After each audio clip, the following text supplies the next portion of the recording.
సుహాస్ దూకుడు చూసి చాలా మంది షాక్ అవుతున్నారు. ఎవరైనా సినిమా తర్వాత సినిమా అంటారు, కానీ మనోడు నెలకు రిలీజ్ అన్నట్టుగా దూసుకుపోతున్నాడు. ఆఫ్ కోర్స్ కాస్త కథాబలం ఉన్న సినిమాలే సెలెక్ట్ చేసుకుంటున్నాడు. అయినా ఏదైనా ఎక్కువైతే మోనాటనీ వస్తుంది. ఒకప్పుడు కృష్ణ, రాజేంద్ర ప్రసాద్ లాంటి హీరోలు ఏడాదికి 10-15 సినిమాల వరకు చేసేవారు. అంటే అప్పట్లో వేరే ఎంటర్టైన్మెంట్ లేదు కాబట్టి జనం చూశారు. ఇప్పుడు అలా కాదు కదా. కలర్ ఫోటో నుండి హీరోగా మారినా తర్వాత క్యారెక్టర్స్ కూడా చేశాడు. బట్ ఇప్పుడు అతని చేతిలో ఉన్న సినిమాలన్నీ హీరోగా చేస్తున్నవే. రీసెంట్ గానే అంబాజీపేట మ్యారేజీ బ్యాండు అనే సినిమాతో వచ్చాడు. లేటెస్ట్ గా మరో ప్రసన్నవదనం అనే టీజర్ వచ్చింది.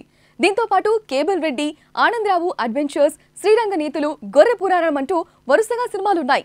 అవకాశాలు ఉన్నప్పుడు చేయాలి, కానీ మరీ ఇలా నెలకో రిలీజ్ అంటూ పోతే అసలుకే మోసం వస్తుంది. ఈ వేగంలో కొన్నిసార్లు తడబడతారు కూడా. సుహాస్ లాంటి హీరోలకు అలాంటి ప్రాబ్లమ్స్ వస్తే మళ్ళీ నిలవడం కష్టం. అందుకే కాస్త చూసుకో బ్రదరు. మరీ ఇంత దూకుడైతే కూడా ప్రాబ్లమే అవుతుంది. బై ది వే, ఇప్పుడు చేస్తున్న సినిమాలన్నిటికీ ఆల్ ద బెస్ట్ మరి.